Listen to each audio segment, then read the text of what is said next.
Bab 51. Tidak seseram legenda.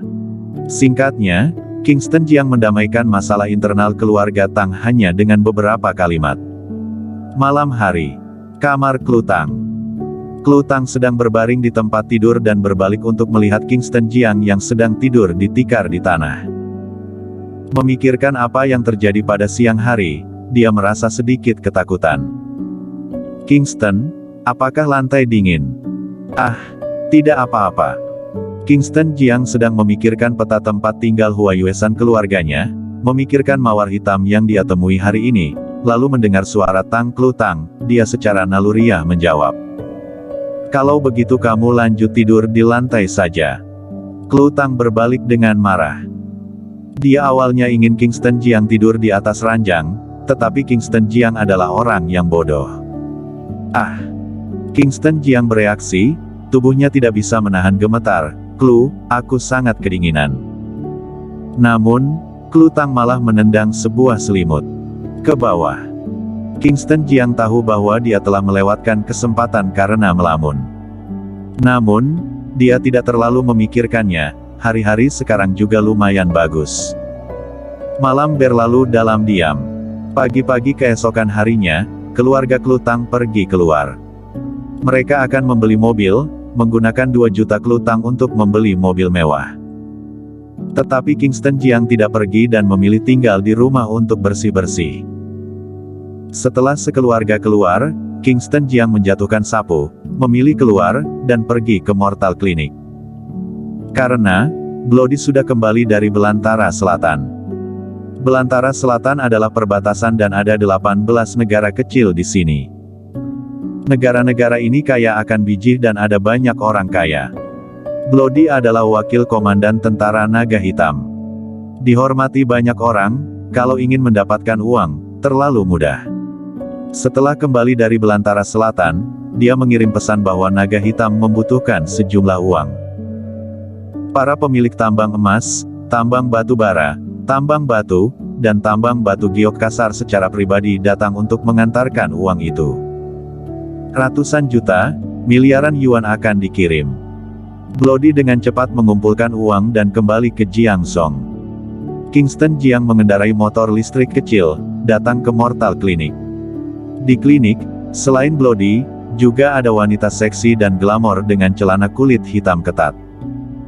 Dia adalah anggota utama komplotan perampok makam perbatasan Belantara Selatan, Black Rose. Bloody memanggilnya, Kak Kingston. Komandan.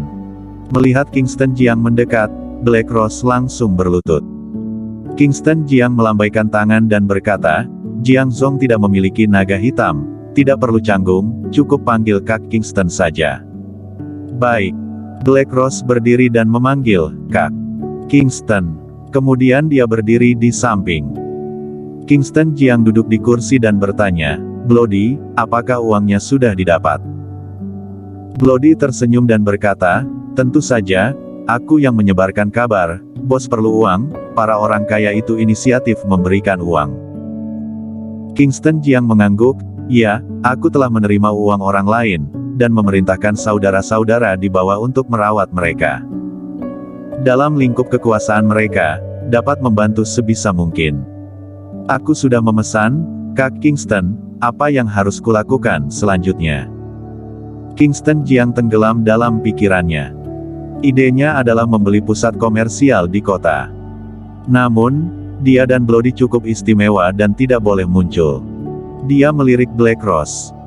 Pada pandangan pertama, tubuh Black Rose bergetar dan dia tidak bisa menahan diri untuk berlutut. Kingston Jiang mengerutkan kening, apa maksudmu? Black Rose tercengang. Kamu menatapku dengan mata aneh dan bertanya apa maksudku. Namun, Black Rose tidak berani mengatakannya. Komandan, harap hukum aku. Siapa bilang aku ingin menghukummu? Bangun dan bicaralah. Black Rose berdiri, menundukkan kepalanya, tidak berani mengatakan sepatah kata pun. Kingston Jiang bertanya, Black Rose, siapa nama aslimu? Black Rose menjawab dengan jujur, jawab komandan, nama asliku adalah Sheila Bai. Baik, Sheila, aku akan membeli kota komersial Jiangzhou. Kamu bertanggung jawab untuk ini. Bloody akan membantumu secara diam-diam, mengurus semuanya untukmu, dan membiarkanmu membelinya dengan harga terendah. Di bawah pusat komersial, yang harus kamu lakukan adalah menarik investasi asing dan membangun pusat komersial ini menjadi pusat keuangan teratas. Baik. Blackross mengangguk, takut untuk mengatakan sepatah kata pun. Bloody. Kak Kingston, berikan perintahmu.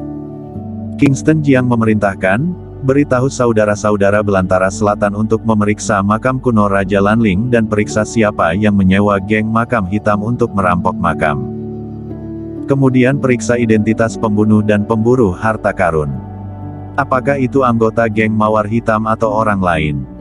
Baik, aku akan mengaturnya sekarang. Bloody mengangguk, berjalan keluar, mengeluarkan ponselnya, dan menelepon kantor pusat Belantara Selatan, sehingga mereka dapat menggunakan semua koneksi untuk mencari tahu hal ini. Kingston Jiang sekali lagi menatap Blackross yang kepalanya menunduk dan tubuhnya gemetar. Menunjuk ke kursi, duduk, jangan canggung. Aku tidak berani. Sheila Bai sangat ketakutan hingga hampir menangis. Ini adalah naga hitam, menyapu 18 perbatasan hutan Belantara Selatan, naga hitam yang memimpin tentara naga hitam. Mana berani dia duduk di depan naga hitam. Sudah kubilang, Jiang Zong tidak memiliki naga hitam, hanya Kingston Jiang. Baik, Kak Kingston. Sheila Bai bicara, giginya gemetar saat memanggil kakak. Dia duduk. Kingston Jiang bertanya, ceritakan padaku apa yang terjadi di makam kuno. Baik. Sheila Bai mengangguk dan mengatakan apa yang terjadi. Sekitar 3 bulan yang lalu, mereka mendapat bayaran dan peta untuk mencuri makam kuno, menghabiskan waktu 1 bulan untuk menyelidiki dan kemudian memasuki makam kuno. Setelah memecahkan banyak struktur, mereka pergi ke kedalaman makam kuno. Sebuah kotak kuno ditemukan di peti mati kristal dengan kunci yang dimasukkan ke dalam kotak. Pada saat ini, peralatan elektronik tiba-tiba lepas kendali dan senter langsung menjadi hitam. Kemudian terdengar teriakan. Dia adalah yang paling dekat dengan kotak kuno, melihat sebuah bayangan mendekati peti kristal. Dengan tergesa-gesa, dia mengambil kotak itu tetapi dirampok. Dia hanya mengeluarkan kunci dari kotak itu. Setelah mendapatkan kunci, dia terkena 1 peluru. Dia tidak bisa mengurus begitu banyak, mengambil kunci dan melarikan diri dari makam kuno. Kemudian, dia melacak siapa yang mengambil kotak itu. Dia menemukan beberapa petunjuk, kemudian baru mengejar sampai Jiang Zong. Kak Kingston, aku tidak tahu siapa pembunuhnya, tetapi dia sangat kuat. Jika bukan karena keterampilan seni bela diriku yang baik dan melarikan diri dengan cepat, aku pasti akan mati di makam kuno. Kingston Jiang mendengarkan dengan seksama, menilai apakah yang dikatakan Sheila Bai benar atau salah. Setelah Bloody memberikan instruksi kepada markas Belantara Selatan, dia berjalan masuk. Dia juga mendengar Sheila Bai mengatakan tentang perjalanan makam kuno. Kingston Jiang melirik Bloody. Bloody telah bersama Kingston Jiang selama bertahun-tahun. Kaki Sheila Bai yang ketakutan melunak dan langsung berlutut di tanah, dahinya yang halus menyentuh tanah, tubuhnya gemetar, dan terus memohon belas kasihan, tidak. Tidak tahu telah bersalah bagaimana terhadap komandan, harap minta ampun. Kingston Jiang tampak acuh tak acuh dan bertanya, apakah ada kebohongan dalam perkataanmu? Jawab komandan, tidak ada. Kingston Jiang melambaikan tangan. Bloody segera menyimpan pistolnya. Sudahlah, bangun saja, karena kamu telah tunduk kepadaku, maka kamu dapat membantuku dengan tenang di masa depan. Ingat, di sini adalah Jiang Zong. Jiang Zong tidak memiliki naga hitam, dan tidak ada Blackross. Aku adalah Kingston Jiang, kamu adalah Sheila Bai.